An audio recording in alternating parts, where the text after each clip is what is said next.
How's it going, bad boys? I'll walk around Aldrich, 51 apartments. Ever considered the venue?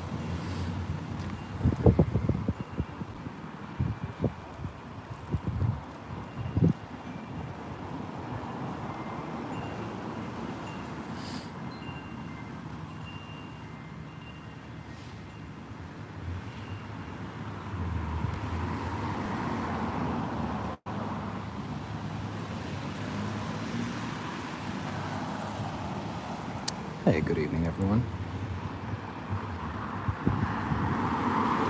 How's your night going so far?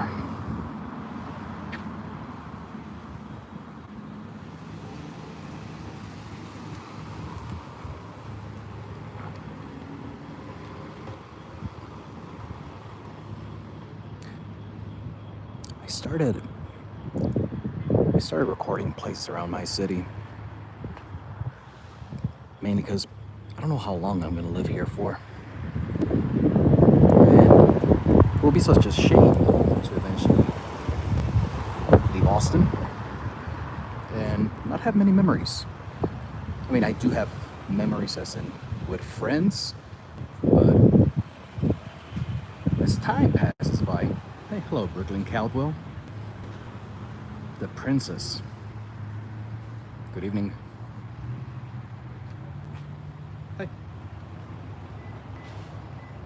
Wow, I really tend to grow a beard this quite quickly.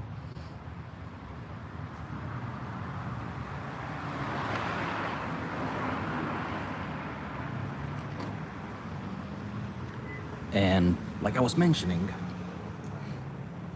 I used to live around Asia for 5 years, and tons of those moments, I'm not exaggerating, but they could have made me a famous streamer if I had been live streaming them through a half decade as I was over there. She's filling in my comment. Hello, Liza. Because I got to live 2 years in Taiwan, 3 years in Philippines. During that time, I visited mainland China for every summer, maybe once every 3 months. Even my Zhongwen got really good. I can speak Chinese, and I was trying to improve my Chinese here around Austin because there's a lot of Chinese Americans around. But a lot of them talked like we talk around on Discord, and awesome. Thanks for subscribing, Lisa. And a lot of Chinese Americans here around Austin, like, they already speak English pretty well, so they don't really want to do language exchange. So like, I myself speak Chinese all right, so, and we're like, oh, I mean, sure, we can do language exchange here on Discord, and wow, I've been here in Austin for what, 3 years, 2 years, and up to this day, I don't know how they look like, because on Discord we all use a profile picture. My profile picture on Discord is Trainer Red. If you know who that is, it's the 1998 character from the original Pokemon video game series. But I shown my picture on Discord to let him know that, hey, this is how I look in real life. How come we've never met him around here in Austin, even though we've been part of the same Discord group? And one of them did reply like, oh, it's because I have 2 jobs, and during this time I'm also on my other job. And I told her like, oh, can I go visit you? She said, yeah, just drop by. And I haven't done it yet, though. She mentioned she was bartending in the evenings at what's the name of that place? It's the place with the pool on the rooftop in downtown Austin. What's the name of it?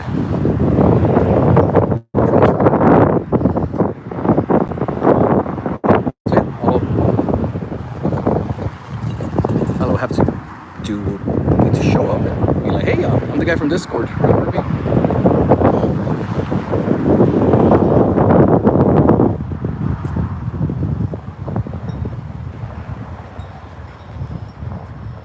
Wow. It's getting a bit windy around here. I learned that from living in Loretto, that every time that it's windy or drizzly, it's because there's a huge storm somewhere in Houston or Louisiana. Because we don't get that much wind or rain in the southern borders of Texas.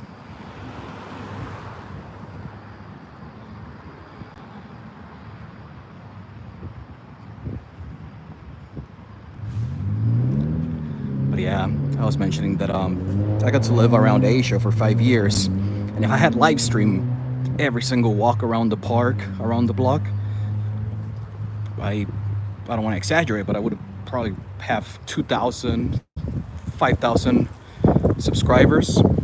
Because well, in Taiwan nobody sleeps. In the capital Taipei, where I lived, it was possible to wake up at 6 in the morning and find people working out or running around, or wake up at midnight, 1 in the morning, put some shorts on and walk around. You would still see the night market, and there would be fried squid barbecue, which I really liked. Or you could get the crispy one as well, which that usually used to be my lunchtime when I was teaching English. There was a short break, a short 30-minute break, so it allowed me to go running to the nearest fried squid fast food place over there.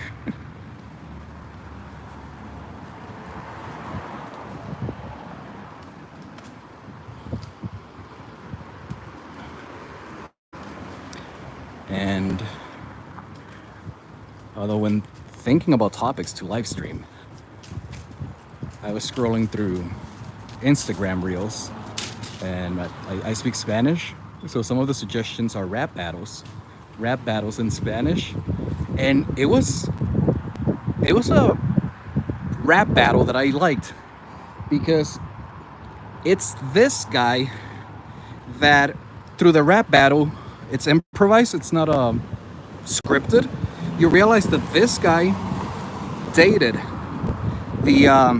the lady, the woman on the other side, and that was part of the rap battle about how he still calls her and she does no longer pick up the phone, and she acknowledges that, and how she has changed her phone number over 30 times because of this. And then during the rap battle, because it's in Spanish, it keeps going on and on about facts about their relationship, and the guy ends with the finishing blow saying like something that translates to the equivalent of, "You were the most beautiful thing that happened to me that made me realize how I lost my time." So when he delivered that punchline, everyone in I don't know if they were in Mexico or Colombia made the oh, the rage, the hype build-up sound, and then the lady, the woman, did no longer know how to respond to that, because it that last phrase, that last hit, it seemed like the gentleman delivered it with the last of his soul and touched upon her.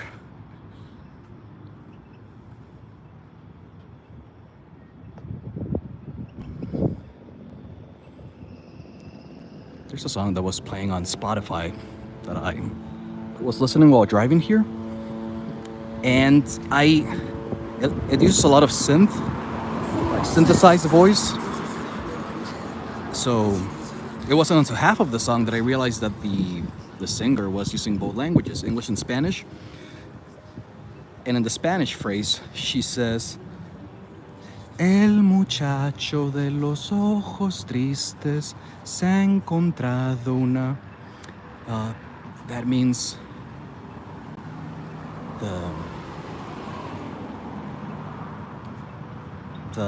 the man with the sad eyes has found a reason too.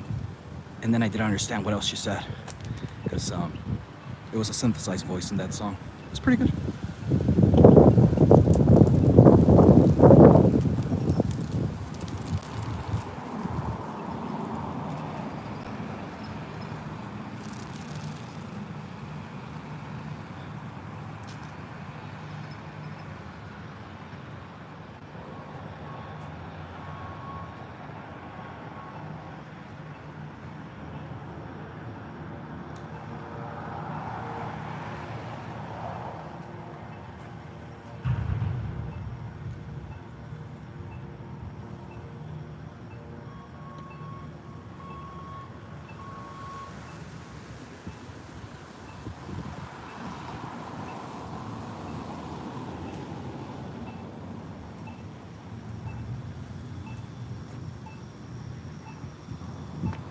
But yep, this is just a general overview around the city, since some of my friends from Taiwan, Philippines, have an idea of what they believe the US looks like.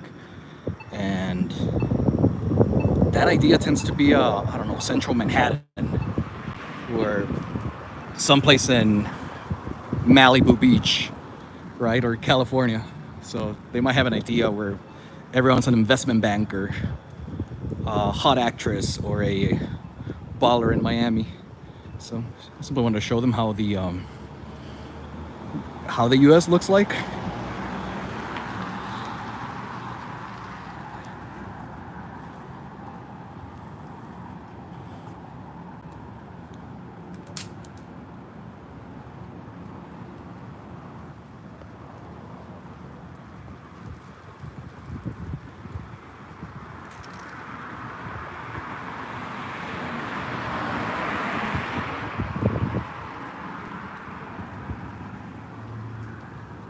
Although a project that might give them a better idea of how the country looks like, while also having fun, would be to do a, what are they called? Geospotting.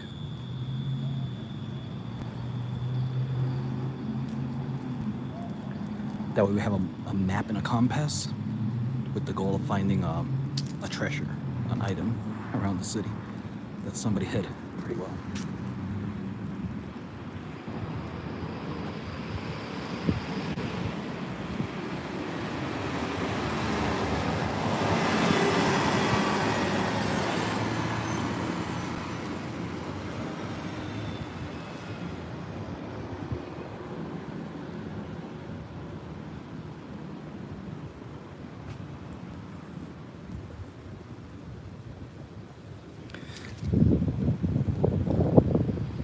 I remember when I live in Taiwan, it might still be true. It was for $17 a month, you could get an unlimited data plan for your cell phone, but it also allows you to do tethering. So that's one of my biggest regrets about living in Taiwan, that hey, I live for too long and I never did a live stream at all. I have a lot of videos that I privately shared. So if anyone has curiosity about some destinations in Taiwan, I could still salvage them and bring them over to my profile. Otherwise, there's always a better next time with traveling and streaming nice places that you would like to visit.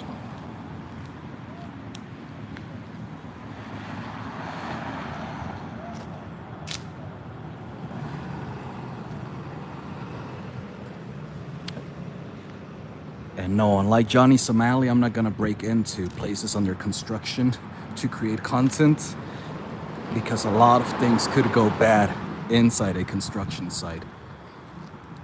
The thing about Johnny Somali, I don't even know how much money he made to be live streaming and, I don't know, receiving donations to be exposing his life.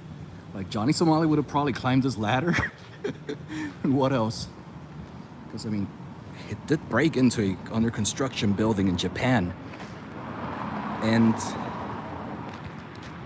what's crazy is that everything wrong he did in Japan and Korea, he did it when he realized that people in Japan and Korea were too nice. And doing stuff like that in the city where my grandparents are from in Mexico could get you disappeared pretty quickly for being a troublemaker. So it's interesting how some people push their luck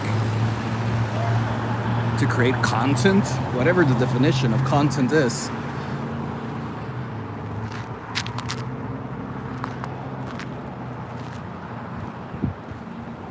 And they end up ruining it. What else? Or also, before live streaming was a thing as well. Did you ever see those VHS that were, you could order them through a magazine about skateboarders, and was it Band Barbera? And how he would do tricks, right? But part of the highlights were to see the accidents and the things that didn't get to be skateboarding tricks. And that was the origin of the TV show Jackass, which was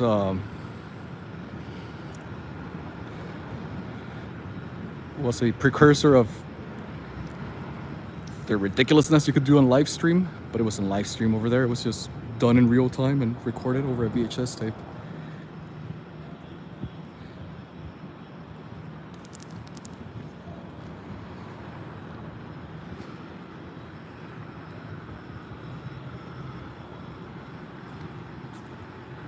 And that's it. I've only been walking around the same block. It's like that video game, Disco Elysium. I believe the video game Disco Elysium takes place in one block itself. So you walk around the whole block, and it's adjacent blocks to solve a mystery, a crime, and you get to choose how that story and those interactions lead you to. So they add up tons of replay value over experimenting and building your personality traits into what is good and wrong.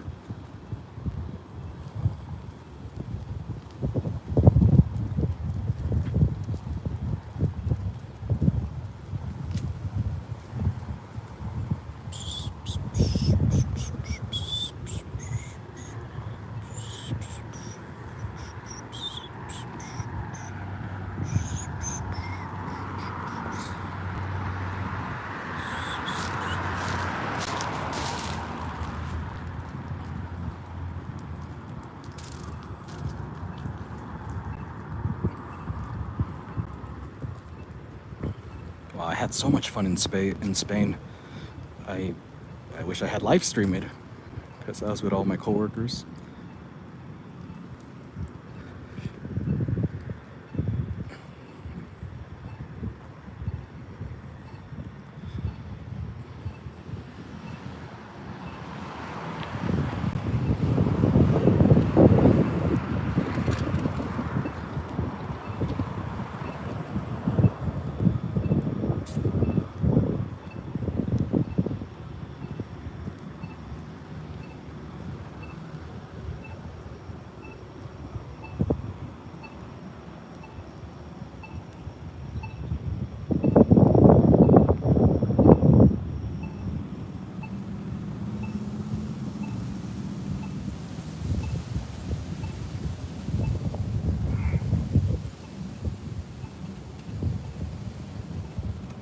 I wonder what will happen if I live stream my workouts.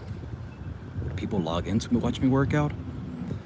If you look into my YouTube channel, you can see Mr. Laredo 2011, where I myself competed in bodybuilding. I'm not that young anymore. That was in 2011, but I would say I still look pretty darn good. Got a little bit thicker and more junk in the trunk, which it's a pretty good upgrade. It's a pretty good upgrade to how I looked like when I competed in bodybuilding. I was shredded, cut, but slim and thin.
remember that time when while browsing through YouTube,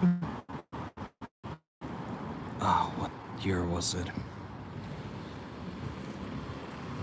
Maybe it was already 2018, and there were a lot of people doing YouTube live streaming. The thing is that it was the Wild West, so even though I was living in Taiwan, I was getting suggestions from here in the US to see what people were live streaming, and wow, it was ridiculous. You could live stream everything. So there was I think he still live streams, right? Asian Andy live streamed pretty offensive stuff along with Ice Poseidon, experimenting with what they could get away with because there were no rules towards what constitute as creating content. And also, what's the other YouTuber? FPS Russia, where he used to it was not live streaming. He used to create content about how to use weapons, and he would test them against watermelons, walls, vehicles, and destroy things just by firing AK-47s, a cannon. And of course, suddenly his YouTube channel still exists, but he can no longer monetize the kind of content that promotes weapon use.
When I was zooming into the helicopter, I remember that story, but remember it when Jaime Maussan, somehow Jaime Maussan from Mexico, although he's not known as a prankster, he's known as a somebody that investigates paranormal happenings over there in Mexico, but because of this comical relief topic he covers, I don't think a lot of people take him seriously, but he somehow managed to convince a lot of people that he found somewhere in Peru in a tombstone or some ruins while traveling and exploring Indiana Jones, Lara Croft style, that he ran into this tombstone where he found the fossilized body remainings of an alien. So this image and video not only made it big in Mexico, but it kept growing and growing because of both. People started creating memes. They even started selling tamales and food that looked like the alien body that Jaime Maussan claimed to have found in some sort of Peruvian ruins and mystical alien remains. So it gathered too much attention to the point that I don't know if scientists or researchers at Harvard and NASA went ahead and wanted to pay Jaime Maussan to visit their facility so they could research the remains of this alien entity he found. They wanted to either buy it or pay him to visit or give a research presentation because they were in between. Is this a hoax or is this real? Because he took the time to make a fake fossil of this alien entity. And I believe they even, in Mexico, they even did an X-ray of the remainings where, yeah, they found bones that, like a skeletal frame under the remainings. Which again, he probably took the time to simply put chicken bones or whatever bones into it. Which that proves a lot of dedication for such a, like again, the way that Jaime Maussan presents it, he doesn't make it seem like a host because his whole livelihood comes from researching the paranormal happenings. And are we the only ones in this world that live here?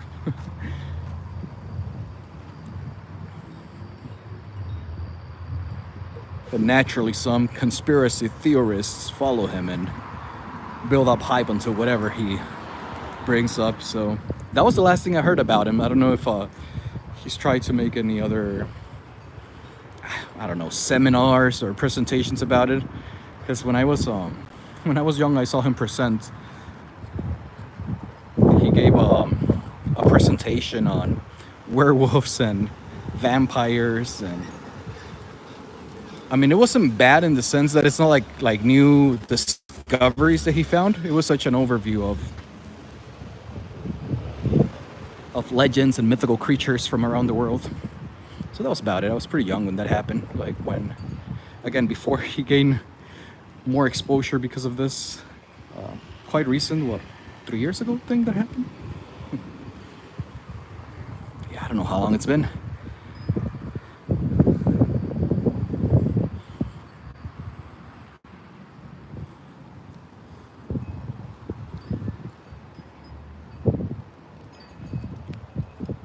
All right, let's call it a night. And for those of you that